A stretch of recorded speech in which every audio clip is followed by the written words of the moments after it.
This is the Arc Stratus from Apogee Components. Now you might remember the old kit from Estes called the Lodestar. It's been discontinued for many years now. But we decided to take that kit and modernize it and give it the best features that are now available in rocketry. First of all, we extended the payload tube so you could put in a huge payload in this rocket.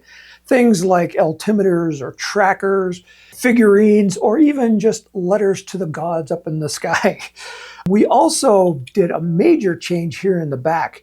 First of all, we switched from balsa wood to basswood fins. Now this is a little bit stiffer, and so they're less prone to cracking off. And that was a big problem with the Lodestar. They had the fins that were so long, they were long and skinny, and they would always bust off every time the rocket landed.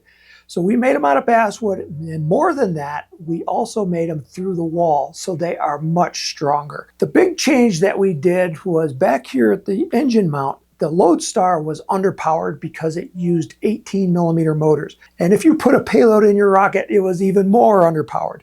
So what we decided to do was make the booster stage and the upper stage 24mm diameter so that this rocket can put those payloads as high into the sky as that you wish to do. It also has a 1/4-inch launch rod because you're going to launch this off of a mid-power pad because it's a little bit heavier and a little bit bigger than that old Estes Lodestar.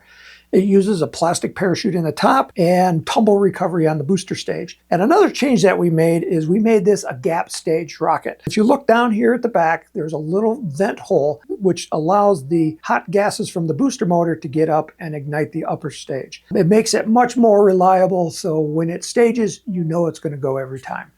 So this is the Arc Stratus from Apogee Components. Our web address is www.apogeerockets.com.